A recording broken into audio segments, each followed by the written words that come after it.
Welcome to this edition of the NCW Magazine. On this episode, NCW Life joined a group of volunteers participating in the annual point-in-time homelessness count in Wenatchee. Homeless Outreach Coordinator with the Women's Resource Center, Victor Estrada, leads the group we're following today and shares why he is so passionate on this issue. I've been there, I've struggled with drug addiction my whole life, and I've been homeless. I've lived on the streets, I've lived in hotels, in and out of prison. And I just, when I got clean, I got this compassion back in me to help other people. My name is Victor Estrada. I work for the Women's Resource Center. I do homeless outreach. So I started off working at the Bruce, and I was a resident coordinator. The position came open, and it was something that I did on my own. In the wintertime, I would take sweatshirts in my car, blankets, beanies, and gloves, some hygiene supplies, and I would just hand them out. And then I told my boss knew that I was doing that.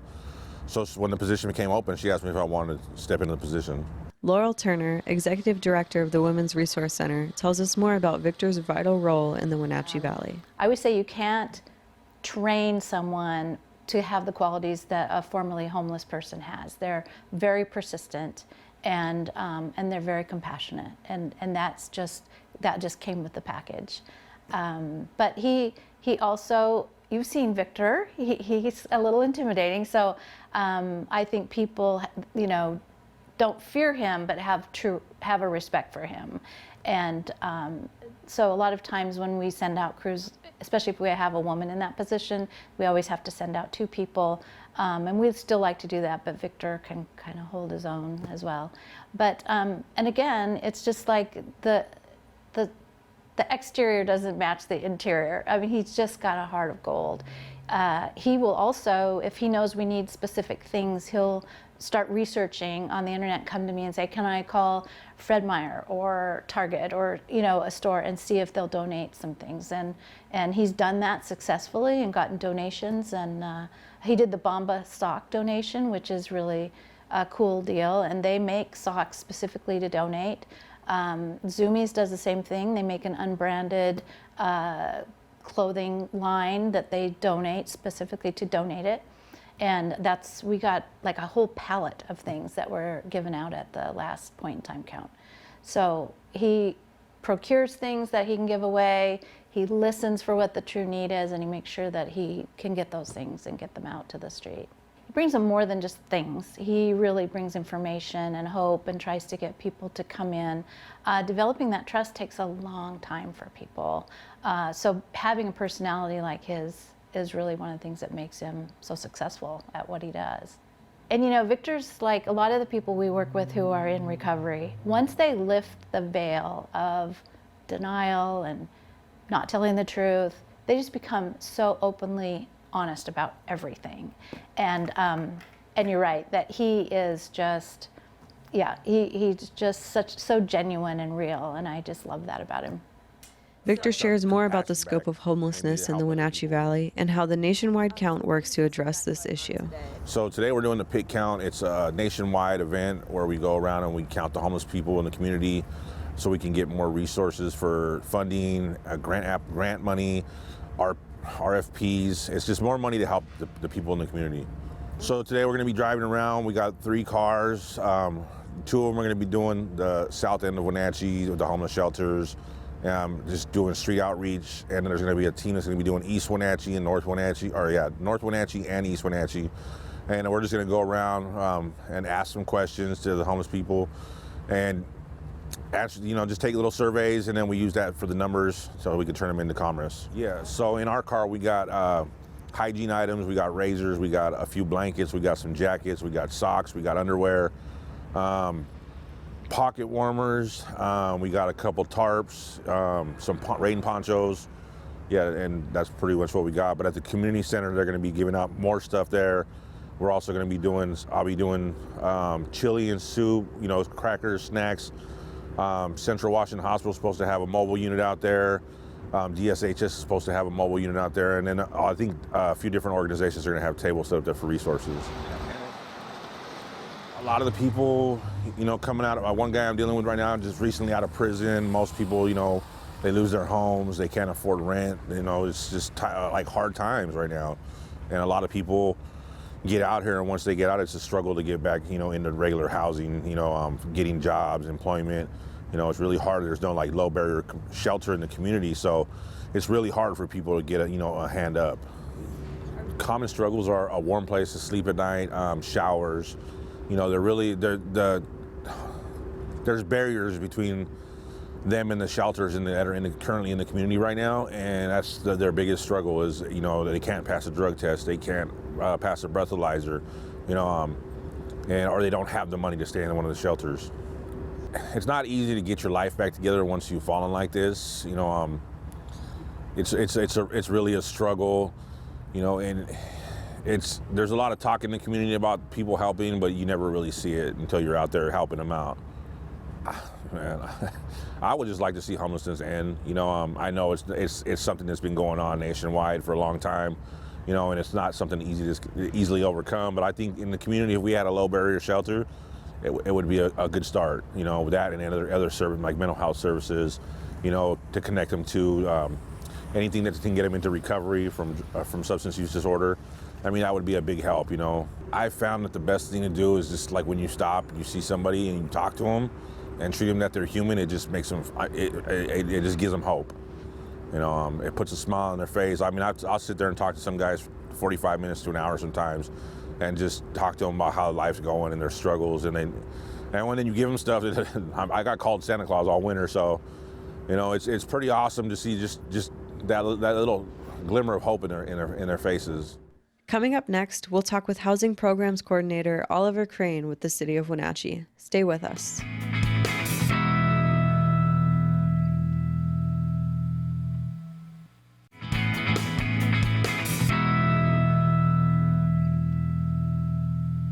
Welcome back.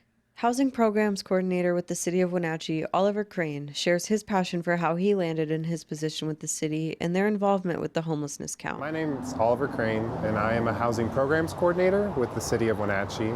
I have a background in education, and so I was a teacher for 4 years, and I saw that housing really impacted the students I was working with, and losing their housing could pluck them out of my classroom and throw them into a limbo that would harm their education, harm their well-being, and really set them back. And I saw that happen as students came in September and left later in the year and then returned.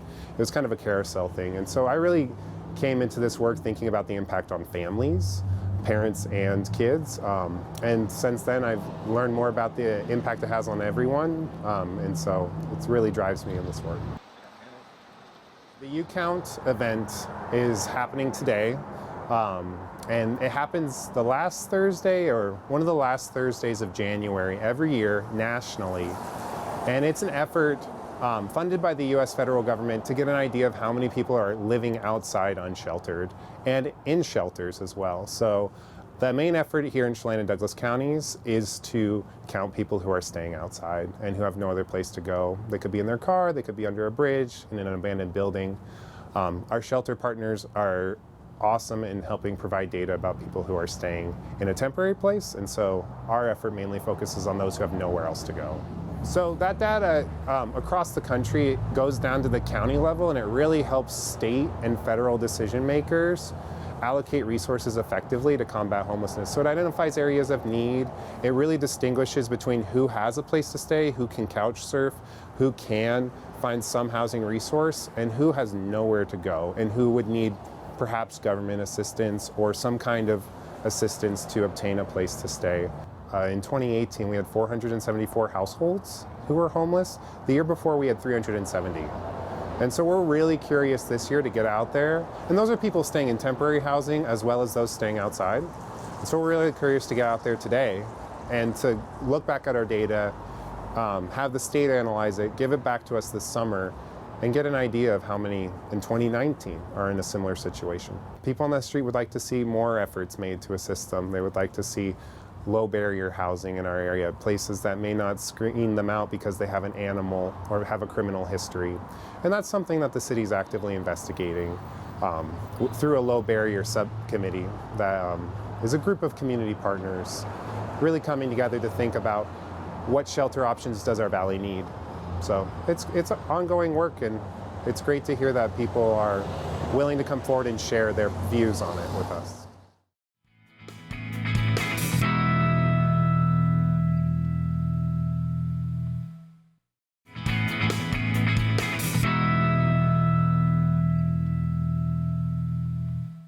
Welcome back to the NCW Magazine. For the final segment of today's episode, Laurel Turner, Executive Director of the Resource Center, sits down with us to talk about homelessness in the Wenatchee Valley and what her organization is striving to accomplish this year. So the Women's Resource Center runs varied programs from permanent supportive housing to the transitional housing. And I think that by doing that, we kind of are able to serve a broader group of people and get them into the appropriate, where they need to go. When you look at numbers and the people who overuse the emergency department and the jails and so on, getting them housed is really the best way to keep them from doing those things. And we're in a time of growth right now. As I originally went through trying, kind of paring things down and then stabilizing. And now I think this year is our year of a little bit more growth. Turner says while she didn't start out working in this field, the sudden death of a coworker inspired her to change careers. Well, interestingly, my education is in this field, but I worked in construction for about 30 years. But I was a construction claims analyst, and we had a client down in California, and I commuted from East Wenatchee to California about a week every 5 weeks, and I got to know their staff. And one day in, I want to say August of '97, I got a call that the lead legal secretary at the firm had been killed by her husband. And I'd known people who had died too young, but never at the hands of another person. And so I came back and I called them and I said, that's my last project. My work is meaningless. And I sent my final records back and I went down to the YWCA and said, what can I do? And I think in a way I was asking, what can you do for me? I needed to somehow get past this. And so they needed someone in their Displaced Homemaker program to help them with their computer class. And of course I was in the thick of it right then. That's what I did. And so I did that. I ended up on their board. I ended up on the board of the Displaced Homemaker steering committee at the state. And then it's a way longer story than that, but it really compelled me to go to work in this field. Turner says the point-in-time count has evolved over the years. As of 2018, our severity of homelessness per capita was second only to King County. And that's a huge lift for a small community. And so we need all the help we can get. So we need to get that story out there and let people know. That doesn't mean we have as many homeless people. It just means for our community size, we're very severely impacted. And I think people are seeing it. I get phone calls about people in the park and why doesn't somebody do something, and I have to let them know we are doing something. But there are always going to be people who are just going to resist coming in. And so that's where people like Victor, our outreach coordinator, come in, where he can go out and develop a relationship with them and hopefully, finally gain their trust and get them to come in and accept services. The point-in-time count used to be very different here. It was, we just set up at the community center. We'd have people come and bring resources, and then we would ask the homeless people to come to us. When I came here in 2015, I just thought that didn't make any sense to me whatsoever, to ask the people with the least resources and possibly no transportation to come to you. So we still set up so people who can get to us get a warm meal. They can sit down and get enrolled in the HMIS, or Homeless Management Information System. And but then we said, let's go out and find them. I don't think our count is accurate. So we started doing that in 2016, and now I really feel like we're covering all the bases and finding people. We also count people who are in a shelter, so those people get counted just through the enrollment into the program. But then we also go out and find people who are outside who possibly weren't counted for years.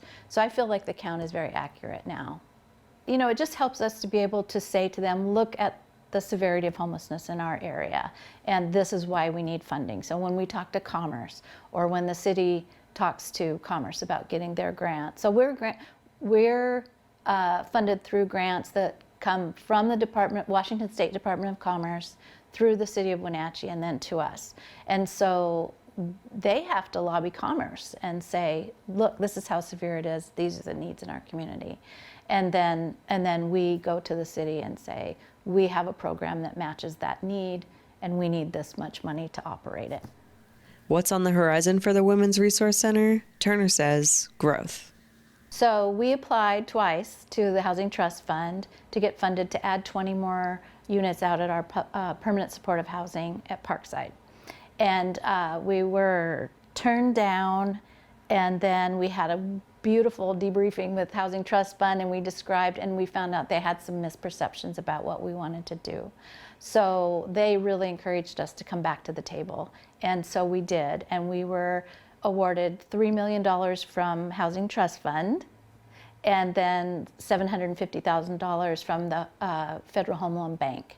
And that sounds like a bank, but it's a grant, it's not a loan, although there will be some combination of federal funds, Housing Trust Fund, and the Federal Home Loan Bank, and it could be a combination of grant and a loan. We're not sure yet, a low interest loan, how it'll come to us. But anyway, we're fully funded at that point. So we can build our 20 units. We're leasing the ground under the units from the city of Wenatchee. We have their support, and we'll hopefully break ground in July. It's out at the old Parkside Nursing Home, which was given to the city of Wenatchee, and they lease about 25% of that building to us, and the other 75% is leased to the ABHS, the new behavioral health group. And so we have 15 units there now, and we have folks housed out there who were chronically homeless with a mental health disorder and who earn less than 30% of the area median income. And that will be similar to the criteria for the new 20, except that the disability doesn't need to be mental health, it could be anything. So we have 5 of our units set aside as fully ADA. Right now, a person who's wheelchair bound and homeless, there is no shelter that can take them in. We have to put them in a motel, or they end up staying in the hospital for weeks and weeks on end if they have a procedure or something. So we're really hopeful that we can maybe, partner with the hospital to set aside a room or 2 for respite care, so that people don't have to end up in the hospital for 70, 80 days. If the numbers are right and we have about 21 unsheltered homeless individuals left, that means we pretty much house everybody. It's not super rapid. We always kind of take our time because it's difficult for a person who's been chronically homeless for a year or more to move inside and adapt and adjust. This is also housing first, so it doesn't, there is no criteria for clean and sober. So a person who's using can live there, but we monitor them, so it's harm reduction housing. So adapting to all that just takes time. So we'll slowly fill it up, and the folks that we have out at Parkside right now, some have been there for the entire 4 years it's been open, and these were people who previously couldn't remain housed for weeks. It just never worked, but it takes great case management. Along with Victor, I have a whole team of people who will just do whatever it takes. That's our motto, whatever it takes to keep them housed. Another game changer that just came to us is what's called Foundational Community Supports, and it's underneath this 1115 Medicaid waiver or expansion that happened recently, and it allows us to bill Medicaid for non-medical supports for homeless people. So it's supported housing is one side of it, and supported employment is another side of it. So we're really excited about that because it takes a lot of the heat off of our operational budget. Right now, the city of Wenatchee provides about half the funding for the operations of our transitional housing. So that means we have to come up with another $180,000 a year. So this will really take the sting out of that. I think it's going to be a game changer. And then we were also, luckily, funded for renovation of the Bruce Hotel. But it's very difficult to renovate a building that's 100% full 100% of the time. So that's going to be a little bit inefficient to do it that way, but we have to find a way that we serve our clients and still renovate the building. But a 100-year-old building, it's just not going to be easy. But I'm looking forward to that as well. There are a lot of deficiencies at the Bruce. Well, we just had our very first meeting, so and part of what we have to do, of course, is to figure out how are we going to get into rooms. And so we're working with Department of Commerce so that we won't be out of compliance if we leave a couple rooms empty. But I'm not willing to do that until the weather changes. And then we'll see what we can do. But yeah, I would love it if there were more beds available so that I didn't feel like I was leaving people out in the cold. Are you staying warm enough? Could you use some supplies? Well, I would love to see us have a true low barrier shelter. We always walk a fine line of making sure that the community understands, our transitional housing is at the Bruce Hotel, right smack in downtown Wenatchee. I can't have a low barrier shelter there, but I can have features of a low barrier shelter. So I can try to be physically more low barrier. When people come in, even though we're clean and sober living, if they come in and they can't pass a UA, we don't send them back out in the street. We say, okay, you didn't pass this one, but given what was in you when you came in, we're going to give you this much time, and the next one needs to be clean. And we need to be clean and sober after that. We get it. Nobody's perfect. I always say we're just flawed people trying to help other flawed people get through life. But I would love for there to be one. I visited some in other cities, and I wish that we had one that was working well here. And if an opportunity came up, the Women's Resource Center would definitely go after it, I think so. We asked Turner if she sees the Wenatchee Valley changing in the way it deals with tough local issues like drug abuse and homelessness. And remember, I've only been in this field and in this community, I guess, of people doing what I do for about 4 years. But even in that 4 years, I think I've seen a paradigm shift. I think like the acceptance of a housing first project. We had Lloyd Pendleton come out. I had a friend who all of a sudden I realized knew Lloyd Pendleton. I'm like, we need to get him here. And we had him come and speak at PIBUS. And we had several people later come up and say, I came because I completely disagree with this and I wanted to, prove my point that it wouldn't work. And he said, I walked away going, of course, it makes complete sense. People without a home, how are they going to manage all these things? How are they going to navigate? How are they going to deal with unpaid violations or fees? Or how are they going to deal with getting some former criminal charge off their record or something? And so, I think that there has been a real shift. I loved the fact that the drug court came our way. Homelessness has touched my family and drug addiction has touched my family. And I really felt like this family member, if they had had an opportunity in a drug court early on, might have escaped a lot of the problems that they did. So I think that it's an incredible opportunity for us. I'm excited about it. But yeah, I think that Wenatchee in general just kind of didn't want to accept the fact that we had homeless people or drug addicts in our community. And I think that's just we can't do that anymore. We have to accept that they're here. And then we have to try to use best practices to help them the best we can. And housing first and drug courts and things like that, I think, are really at the forefront. That wraps it up for today's NCW Magazine. To watch this episode or other magazine episodes on demand, visit ncwlife.com and navigate to the Watch Now tab, where you'll find all of NCW Life's programming available on demand.